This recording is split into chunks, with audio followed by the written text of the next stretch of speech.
Happy Friday, guys. Today we're starting off with some snatch balance work again, every 2 minutes on the minute for 10 minutes. Just like previous weeks, we're working on the snatch balance. Now, you might be new to this, so there's two variations to the snatch balance today. The heaving snatch balance is where we're gonna keep our feet in the squat stance at all times and just work on getting comfortable with the movement. For you guys that you feel comfortable with the heaving snatch balance and you want to take it a step further, we're going to work towards the actual snatch balance. What we're trying to do here, guys, the heaving snatch balance, where we're keeping our feet down on the ground, we're not completely utilizing the full potential of our hips. We're mostly working here on getting underneath the bar nice and quick. Now, with the actual snatch balance, you're focusing on being very explosive with the hips, especially with the drive, and getting underneath that bar fast. With all that happening, your feet need to move, and you're gonna start from a hip width stance and land in a squat width stance. I want you guys to choose your progressions wisely. If you are comfortable with the heaving snatch balance and you have some experience with the snatch balance, start playing around with some of the snatch balances where you move your feet. Again, heaving, you're keeping your feet where they are. Snatch balance on its own, you're actually moving your feet into the receiving position or the squatting position. And this is gonna mostly more replicate what an actual Olympic lift is gonna be like.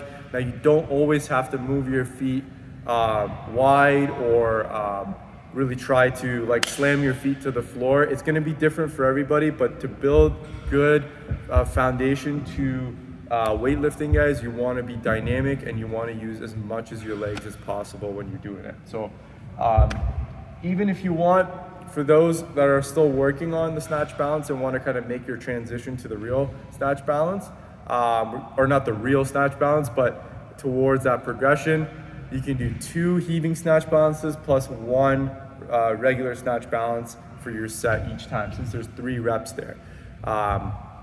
And if you guys are feeling comfortable, stick to the snatch balance for all of the EMOM there. And again, we're building coordination and comfort in the bottom of that overhead squat position.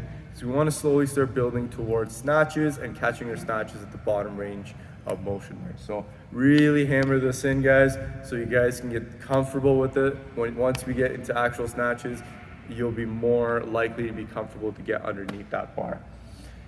Workout.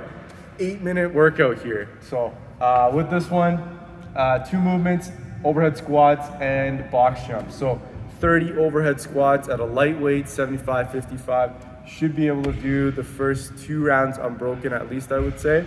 And then 15 box jumps, just keep those ones going. So box jumps that are height that you feel comfortable with, where you can quickly step down and jump back up for the next rep there. With this one, since it's a tight time cap, we're thinking about keeping the intensity nice and high. Alongside this, we're getting some muscle endurance work in our legs, especially the hamstrings and the glutes there. You'll feel a little bit in the quads as well, but definitely more of a leg dominant workout here that we're working on building endurance with. So try to aim to get at least 2 rounds done and get into your 3rd or more from there. Once we're done that, we're gonna cool down with that 90-second L-sit hold.